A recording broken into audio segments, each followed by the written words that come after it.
आज हमारे गेस्ट हैं श्री मंजुल प्रोफेसर। सभी को बहुत उत्सुकता थी इन सर के आने की, तो एक बार फिर से एक बहुत जोरदार तालियों के साथ हम लोग स्वागत करेंगे। ऑल ओवर मोटिव हमारा यही रहेगा कि पेशेंसफुल, शांत स्वभाव और सारी चीज़ें, अपना काम, सब चीज़ें करने के बावजूद भी शांत रहना, ये कैसे। भैया का भी बहुत बहुत धन्यवाद कि भैया ने अपना कीमती समय निकाल के आज हम सबके बीच बैठे हैं। तो मंजुल भैया के बारे में नहीं जानते उन सबको बता दें कि जो हमारा डिग्री कॉलेज है वहाँ पे प्रोफेसर हैं सब भैया।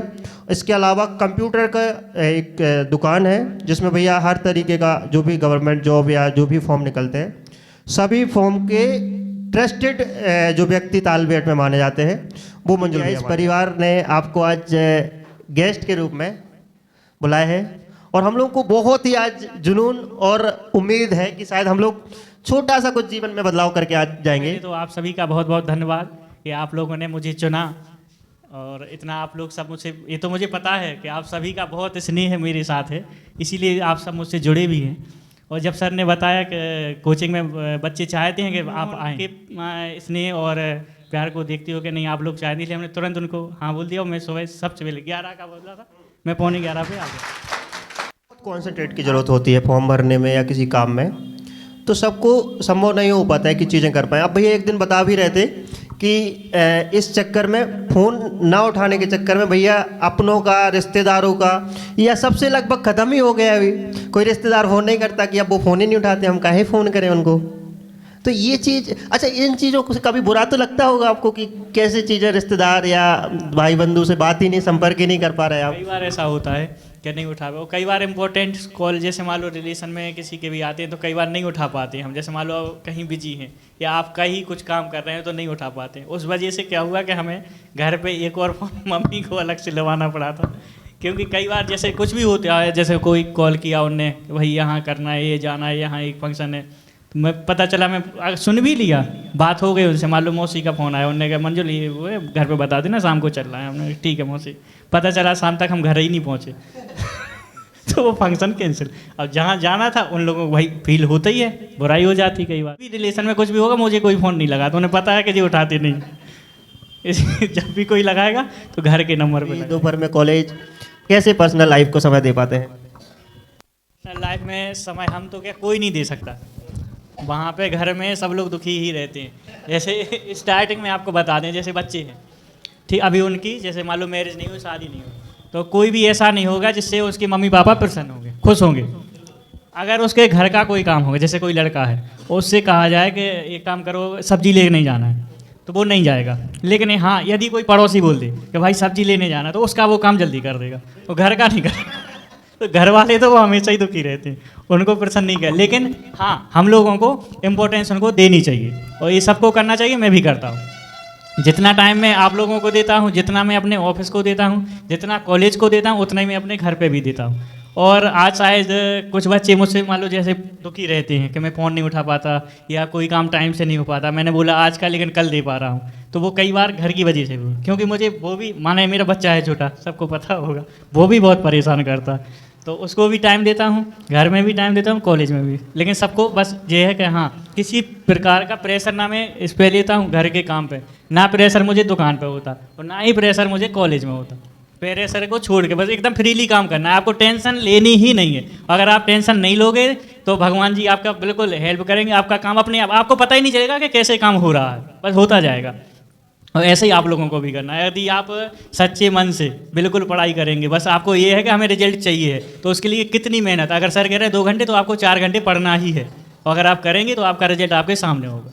उसके लिए अलग से आपको कुछ नहीं, भगवान जी आपको देंगे। और अगर आप फेल हो रहे हैं, मान लो आप किसी चीज़, आपको टेस्ट दिया, कई बच्चे होते फेल होते हैं, तो फेल होने के बाद वो कहे मुझे ट्यूशन पढ़नी नहीं है, मुझे नहीं करना, मैं तो घर पर पढ़ूँ या कोई और काम देता। ये सबसे बड़ी गलती होती है अपने जीवन में, सबसे बड़ी गलती होती है। तो ये सही करके आप अपना पूरा जीवन समझ लो कि दूसरी दिशा में मोड़ लेते हो।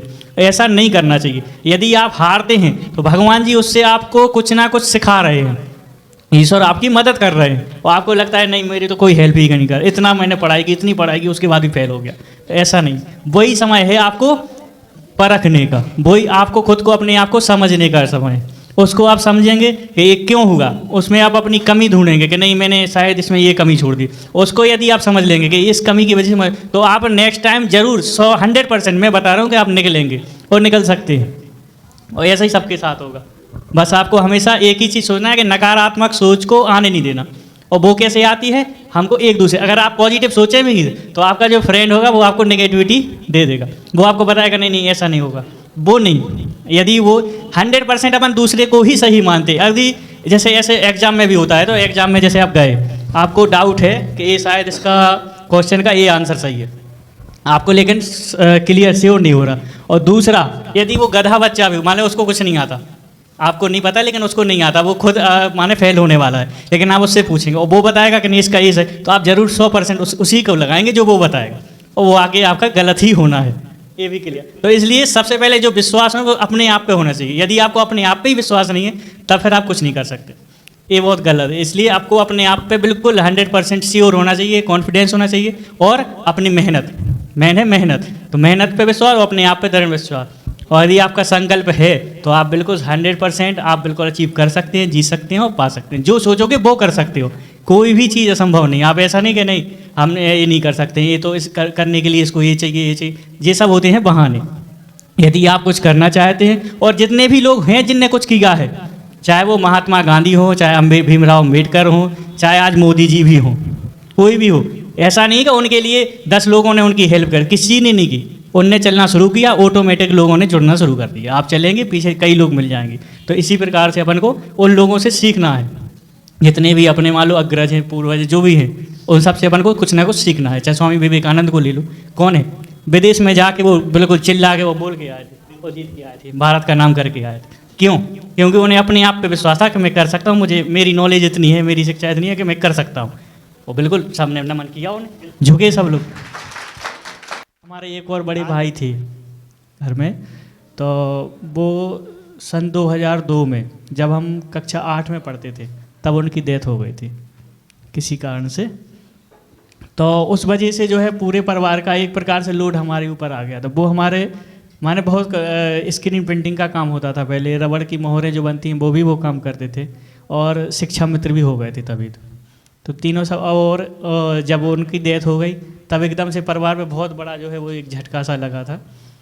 तब उनकी माने इच्छा थी कि पढ़ूँ, तो मैं 9 में मेरा एडमिशन हो गया था मर्दन सिंह में, वहाँ मैंने पढ़ाई भी की और साथ साथ घर की स्थिति की वजह से मैंने काम भी किया। जब ही से मैं काम कर रहा हूँ, पहले मैं रबड़ की मोहरों का काम करता था और इंटर तक मैंने वही किया, और इंटर मेरी 2007 में कंप्लीट हो गई थी। तब से मैं कंप्यूटर का काम कर रहा हूँ। उस टाइम पे पहले मैं जो है कंप्यूटर रिपेयरिंग का काम करता था, जितने भी तहसील में कंप्यूटर थे और तहसील के ऑफिस में कंप्यूटर थे उन सबको मैं ही रिपेयर करता था, सही करता था, ये सब काम करना स्टार्टिंग वहीं से हुई थी। फिर धीरे धीरे काम जैसे बढ़ता गया, फिर मोबाइल रिपेयरिंग का भी मैंने काम किया है, झांसी में भी मैंने काम किया वहाँ दुकान पे। उसके बाद फिर ऑनलाइन का 2010-11 से ऑनलाइन का, तब से मैं यही कर रहा हूँ।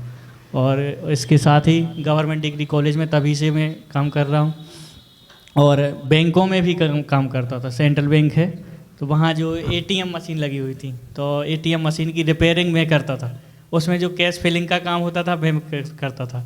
3 साल मैंने वो भी किया उसी के साथ। और उसी के साथ मर्दन सिंह कॉलेज, GGIC, माने जितने भी कॉलेज, माता टीला तक यहाँ तक सबका काम मैंने किया है। और इतनी व्यस्त लाइफ होती थी उस टाइम पे, समझ लो कई बार तो 20-20 घंटे, 22-22 घंटे मैंने काम किया। तो घर वाले गुस्सा, पापा लेके कंप्यूटर बंद कर देती थी रात में, मान लो उन्हें उठी नींद खुली उनकी, टॉयलेट जाना हुआ कुछ भी, वो निकले, उन्होंने देखा कि जी काम ही कर रहा, देखा घड़ी में 3 बज रहे हैं सीधा कंप्यूटर बंद कर दिया, मैं उठ के चला गया और पता चला 2 घंटे बाद मैं फिर से बैठ गया, क्योंकि काम देना पड़ता था। जैसे मान लो आपसे हमने बोल दिया कि कल हम काम करके आपका देंगे, तो वो मेरी फिर जिम्मेवारी बन गई कि मुझे काम करके देना है। तो इस प्रकार से बहुत माने काम किया है मैंने, लेकिन अब थोड़ा सा अभी कम कर दिया, क्योंकि उस वक्त की वजह से प्रॉब्लम ये हुई कि मेरी स्वास्थ्य की काफ़ी समस्या, मैं पथरी एक तो बहुत ज़्यादा परेशान करती, पथरी की वजह से अभी पिछले कुछ दिनों में 3 महीने लगातार दुकान बंद रही, 3 महीने तक भी बीमार रहा, भर्ती रहा झांसी में। ज़्यादा करने के साथ ये भी है कि अपने स्वास्थ्य का भी ध्यान रखना चाहिए, जो कि मैंने नहीं रखा, उस वजह से मुझे प्रॉब्लम हुई। स्वास्थ्य का तो ध्यान अब आप अभी भी नहीं रख रहे हैं, समय नहीं देते हैं आप अपने आप को। देखिए भैया, स्वास्थ्य बना रहेगा तो लंबे समय तक आप उसी ऊर्जा के साथ काम कर पाएंगे। स्वास्थ्य अगर बिगड़ा तो फिर कम समय में ही कम काम करना पड़ेगा। तो फिर सभी की जिम्मेदारी हम सब की तरफ से एक ही सुझाव आपके लिए कि बस आप स्वास्थ्य पर ज़्यादा बेहतर अभी ध्यान भी दें। हमारे यहाँ लगे हैं, लेकिन वो भी मैं उनको कभी प्रेशर नहीं देता, एकदम टेंशन फ्री हो गए। तुमने जितना काम करना कर रहा, नहीं करना बिल्कुल मत करो, मैं कर लूँगा। कभी ये बात नहीं कि नहीं इतने सारे फॉर्म रखे हैं तो मैं नहीं करने, बिल्कुल नहीं, जितने हो सकते उतने करो, बाकी मैं करूँगा। तो इसी प्रकार से, और मैं टेंशन कभी, और उन सबको मैं यही बोलूँगा कि आपको टेंशन कभी लेनी ही नहीं, क्योंकि टेंशन किसी भी चीज़ का, किसी भी समस्या का निराकरण नहीं है। यदि आपको हल चाहिए तो उसको आप विकल्प ढूंढना पड़ेगा उस चीज़ का। यदि कोई है तो सॉल्यूशन ढूंढो, टेंशन नहीं। सॉल्यूशन ढूंढोगे ऑटोमेटिक काम हो जाएगा, 1 घंटे में नहीं तो 2 घंटे में, 2 नहीं तो 4 में, लेकिन हो जाएगा। यदि आप प्रेशर लोगे तो वो 4 का 6 घंटे में भी काम नहीं होगा और टेंशन बराबर रहेगी। मंजुल भैया को खाना बनाना भी आता है? हाँ आता है। क्या क्या बनाना आता है? ज़्यादातर सब बना लेते हैं, रोटी सब्जी, क्या बात कर रहे हैं? खीर भी बना लेते हैं। अरे गजब! कहाँ से सीखा आपने? ये हमने NSS कैंप से सीखा, हमारे कॉलेज में लगता है। अच्छा, ज़्यादा- अच्छा। हाँ, काम हमें आप नहीं मानोगे नहीं, सब आते हैं। कभी फुर्सत में करते भी हैं क्या? हाँ, भाभी जी का हाथ बटाते हैं? कभी खाना बना के खिलाया भाभी जी को? हाँ नहीं बनाए, हमने बनाया था वो चीला बनाए थे बेसन के। हमारी श्रीमती जी भी इधर ही हैं, इधर कहीं कोने में बैठी हैं। उनकी भी हमेशा यही शिकायत है, कोई हमें घुमा नहीं सकते तो क्या काम का आपका पैसा। क्या आपको भी ऐसे ताने मिलते हैं? मिलते हैं? लाइफ से है कि मैं भी भैया जी को काफ़ी समय से जानता हूँ कि जब भी देखता हूँ भैया जी के पास हज़ारों की संख्या में फॉर्म पड़े रहते हैं, फिर भी जब भी देखते हैं हम भैया जी को हमेशा खुशी के माहौल में ही देखते हैं। एक खुशी आप कैसे बना रखते ऐसे हैं? तो नहीं आई, भगवान जी ने ही दी है, तो इस वजह से ये है। और हम इसको खोना भी नहीं चाहते, हम बिल्कुल बरकरार रखना चाहते हैं कि जब तक हम रहें ये चीज़ हमेशा हमारे साथ रहे। नहीं लगता है कि जब काम बहुत काम हो जाए, स्ट्रेस बहुत हो जाए, तो ये नहीं लगता कि ये चीज़ इस बार कंप्लीट हो जाए, ये लास्ट डेट निकल जाए, आगे से इतना काम लेंगे ही नहीं? है ऐसा कई बार ऐसा हुआ है, जैसे मान लो कुछ फॉर्म ले लिए और काम की व्यस्तता की वजह से नहीं कर पाए और लास्ट डेट आ गई, तो उस दिन इतनी टेंशन हो जाती। लेकिन फिर वो होता वही जो हमने आपको बताया कि अगर हम टेंशन लेंगे तो सुबह हमें मना करना पड़ेगा कि जी नहीं हो पाए। तो उस दिन भी बस यही सोच के कि बस ये लास्ट है, अब करना, अब लेना ही नहीं है, उतना ही लेना है कि जितना बस वो सामने हो जाए। और कोशिश भी करते, लेकिन वो है ही ऐसा काम कि नहीं हो पाता है। कोशिश हम यही करेंगे कि अच्छा लाए, इनके सामने ही काम करके हम दे दें, रखें नहीं। लेकिन पता चला हम काम कर रहे हैं, वो सर्वर नहीं चल रहा है या साइड नहीं चल रही, तो वो मजबूरी रखना ही पड़ेगा। और एक का रख लिया तो समझो वो 10 हो गए। मुस्कान जो है बहुत प्यारी है, इससे लोग अगर किसी की गलती भी करते, चले भैया ने कर दिया कोई नहीं, हो जाता है। ये मुस्कान ना बहुत चीज़ों का सॉल्यूशन लाती है। नाराज भी हो और सामने से बैठ के थोड़ा सा हंसते, अरे भैया ऐसा हो गया आपका, कोई बात नहीं भैया, आप ऐसे ही हंसते रहिए भगवान बस। जी से कामना है, ईश्वर से कामना है कि आप हमेशा खुश रहें, कहीं भी रहें, किसी भी लेवल पर रहें, लेकिन खुश रहें। क्योंकि आप खुश रहेंगे तो हमेशा आपका लेवल ऊंचा ही रहेगा, अपने आप ऊंचाइयाँ आपको मिलती जाएंगी, बस खुश रहना है। और ये आपको हमसे प्रॉमिस करना है कि अब हम आगे से खुश ही रहेंगे, कभी दुखी नहीं होंगे किसी भी स्थिति में। स्थिति कोई भी हो, हर चीज़ का देखो सॉल्यूशन है। लेकिन आप प्रॉब्लम कहाँ आ जाती है, जब अपन किसी चीज़ को, मान लो कोई आपको टेंशन है लेकिन आप वो शेयर नहीं कर रहे हैं किसी के साथ। यदि आप वो अपने घर पर भी शेयर करेंगे तो उसका सॉल्यूशन आपको मिलेगा, स्ट्रेस आपकी हट जाएगा, आप खुश रहेंगे। और इसीलिए कोई भी समस्या हो, किसी भी लेवल की हो, उस हर चीज़ का हल है। चाहे वो हल, हाँ बस ये है कि उसका हल कहाँ से आपको मिल सकता है। किसी चीज़ का हल पापा के पास है, किसी हल मम्मी के पास है, किसी चीज़ का हल किसी आपके फ्रेंड के पास है, कोई टीचर के पास है, तो हर माने, लेकिन उसका हल है, सॉल्यूशन है। ऐसा नहीं कि सॉल्यूशन नहीं है। तो आपको ये चीज़ कभी नहीं सोचनी चाहिए कि ये चीज़ ऐसी हो गई, इसका कोई सॉल्यूशन नहीं, और अब आप उसको स्ट्रेस ले रहे हो, दबाव बना रहे हो अपने आप पे, वो गलत है। ऐसा नहीं। रिस्पॉन्सिबल जरूर होना है भैया चीज़ों को लेके। ये नहीं है कि भैया ने कह दिया टेंशन नहीं लेना, अब पेपर आ गए, पढ़ना ही नहीं है, हमें टेंशन ही नहीं लेनी है, ऐसा नहीं है। रिस्पॉन्सिबल और टेंशन में फ़र्क होता है। आपको चीज़ों के प्रति रिस्पॉन्सिबिलिटी लेनी है, टेंशन नहीं लेनी है। ठीक है। संबंधित एक और सवाल है, हम वैसे कोई भी क्षेत्र में कार्य करते हैं तो उस क्षेत्र में हमारे हमेशा प्रतिस्पर्धी होते हैं, तो आपका अपने प्रतिस्पर्धियों के साथ क्या व्यवहार रहता है? हमारा कोई प्रतिस्पर्धी है नहीं। जितने भी जैसे दुकानें हैं वैसे या कंप्यूटर सेंटर, तो सबसे पहले जैसे हमारी दुकान थी, उसके बाद से बढ़ती गई, तो हमने उसमें ये नहीं सोचा कभी करेंगे इससे हम अपनी प्रतिस्पर्धा करें, ज़रूरत ही नहीं है। और यदि उसको कभी किसी चीज़ की हेल्प की ज़रूरत पड़ी और वो उसने हमसे पूछा तो हमने उसको बिल्कुल बताया, और अभी यही करते भी हैं। जितने भी सेंटर हैं, किसी भी दुकान से आप पूछ लेना, कभी किसी ने कोई क्वेश्चन हमसे किया होगा, किसी चीज़ के बारे में पूछा हो, तो मैंने कभी उसको मना नहीं किया। जितनी हो सकती है हम हेल्प ही करते हैं, इसलिए हम यही समझते हैं जितनी भी तालबेट में दुकान है वो सारी मेरी दुकान है, किसी दूसरे की नहीं है। और उनसे भी पूछोगे तो वो भी कहेंगे कि हाँ ये मंजिल भैया की है। आपने बताई जो ये बहुत आजकल घर कर गई है लोगों को। जैसे हमारा ये कंप्यूटर सेंटर है और किसी बगल वाले कंप्यूटर सेंटर को अगर हमने उनके संस्थापक को आमंत्रित कर दिया तो भाई वो जाएंगे ही नहीं। नहीं, हम भी कंप्यूटर सेंटर चलाते हैं। हम चाहते हैं भैया आप भी काम कर रहे हैं कंप्यूटर में के फील्ड में बच्चों को शिक्षित करने का, और हम भी करें, तो क्यों ना हम मिलके ही करें। इसके संस्थापक और हमारे बड़े भैया अचल जी को पहले तो नमस्कार। तो हम ये जानना चाहते हैं कि आप हमेशा एक सकारात्मक सोच रखते हैं, इस सकारात्मक सोच के पीछे जो आपके अंदर एक जोश और जो जुनून आता है वो कहाँ से आता है, कहाँ? हम है राजा, मन है हमारा, कोई भी समझ लो नेगेटिव इंसान, और मन हमेशा नेगेटिव दिशा दिखाता है। कोई भी कहीं पे भी हम बैठे हो, मन कहेगा नहीं ये नहीं, पॉसिबल ही नहीं है। हम कहते हैं भैया हम ठहरे राजा, हम मन की बात सुनेंगे ही नहीं, जैसा मन ने कहा कम से कम वैसा तो नहीं करेंगे। और हम सब अमूमन लोग क्या करते हैं, मन ने जैसा कहा मन को ही खुद पे समझ बैठते हैं और वही करने लगते हैं। ठीक है, तो आज से आपको क्या करना है, खुद को सोचना है राजा, और मन जो कहेगा वो तो बिल्कुल नहीं करना है।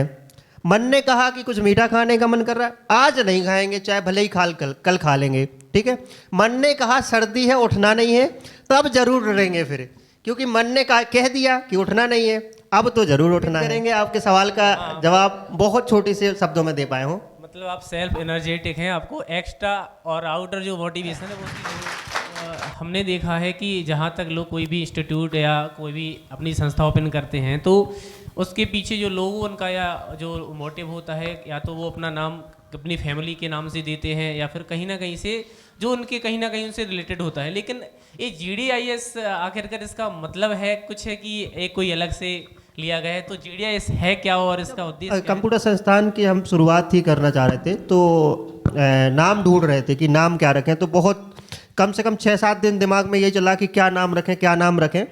तो हमारा भैया शुरू से ये रहा है जीवन में कि हमें एक विद्यालय जरूर करना है बच्चों के प्रति, क्योंकि विद्यालय एक ऐसा प्लेटफॉर्म है इकलौता जहां हम लोग को पूरे जीवन भर विद्यार्थी बनने का मौका मिल जाता है। जब भी हम विद्यालय में जाएंगे तो कुछ विद्यार्थी ऐसे हमें जो मिलेंगे जो हमें कुछ ना कुछ सिखा के जाएंगे, और मानव जीवन का भी हमें लगता है यही उद्देश्य है कि जीवन भर सीखते रहना ही हमारी रियल जो सक्सेस है वो है। तो विद्यालय से हमारा काफ़ी लगाव होने के कारण हम विद्यालय से ही जाना चाहते हैं। नाम विद्यालय का हमने बहुत पहले रखा था ज्ञानदीप इंटरनेशनल स्कूल। ज्ञान रखा था इसलिए कि हमारे एक शिक्षक थे बुंदेलखंड यूनिवर्सिटी के, जिन्होंने हमें बहुत मोटिवेशन रियल लाइफ में दिया है। वो भी एक आई थिंक उनके पूर्वज जो रहे हैं वो स्वतंत्रता सेनानी कुछ रहे हैं, और उनका एक विद्यालय था जो कि किसी कारण से या किसी सदस्य से ज़्यादा किसी को बना दे, तो उन लोगों ने जैसे तैसे करके उसको छीन लिया, अपने उसमें हैंडओवर ले लिया था। तो कहीं ना कहीं कि उनके आगे की जनरेशन में उन तक नहीं आ पाया था। तो हम लोग जब बैठते थे टीचर सर के साथ में, तो वो हमें बताते थे कि चल ऐसे ऐसा हमारे साथ हुआ है और हमें एक विद्यालय जरूर करना है। हमारा भी उद्देश्य यही था विद्यालय। तो हमने कहा सबसे पहला विद्यालय का नाम का पहला वर्ड तो ज्ञान ही होगा, क्योंकि उनका नाम था ज्ञान। दीप का मतलब छोटे भाई का नाम दीप है। और दूसरी बात कि फाइनल जो डिसीजन होता है, यूपीएससी की तैयारी करता है वो, तो फाइनल जो डिसीजन होता है वो हम उसी का मानते हैं, क्योंकि हमें पता है कि उसको समझ है पढ़ाई। दूसरा मार्गदर्शन जो हम मानते हैं दीपक को ही मानते हैं, तो उसका शॉर्ट में दीप है। तो ज्ञान दीप हो गया। इंटरनेशनल इसलिए हो गया क्योंकि हमारा मोटिव हमेशा से रहा है कि देसी टाइप तो नहीं रहना है भैया, बहुत नेक्स्ट लेवल जाना है। तो इंटरनेशनल स्कूल विद्यालय का नाम ही होता है, तो ज्ञानदीप इंटरनेशनल स्कूल यहाँ से आ गया था। तो हम मोबाइल में एक ग्रुप बनाए हुए थे ज्ञानदीप इंटरनेशनल स्कूल, तो वो पूरा आ नहीं रहा था, तो हमने GDIS करके ग्रुप बना दिया था। तो जब हमारे नाम चल रहा था सेंटर का नाम कि क्या रखें, तो एकदम से नज़र पड़ी ग्रुप पे GDIS, पिंच कर गया दिमाग में कि यही नाम संस्थान का अपना होना चाहिए। तो वहीं से GDIS का वर्ड निकल के आ गया। बल्कि GDIS को हम बहुत लोगो बनाने में भी बहुत प्रयास किया, लंबी कहानी है, लेकिन GDIS का फुल फॉर्म यही है कि ज्ञानदीप इंटरनेशनल स्कूल। धन्यवाद। आज सर जैसे यूनिक चीज़ सोचते हैं हमेशा, जैसे एक भी उनने एक सेशन स्टार्ट किया, ये यूनिक है, पूरे तालमेल में कहीं ऐसा कुछ नहीं होता है, लेकिन इनकी ये सोच है, इतना अच्छा इनने किया, ये बहुत बेहतर है और अच्छा ये करेंगे, अच्छी बात है। कुछ पूछे बट कुछ रह ही नहीं गया था, तो आपके लिए एक छोटी सी शायरी कि आपकी मुस्कान हमारे लिए सम्मान है और आप यहाँ आए, आपने हमें मार्गदर्शन दिया, ये हमारे लिए वरदान है और आज आप यहाँ आए इसलिए रब हम पर मेहरबान है और हम लोग बहुत भाग्यशाली हैं कि आप आज हमारे सबसे प्रथम मेहमान हैं।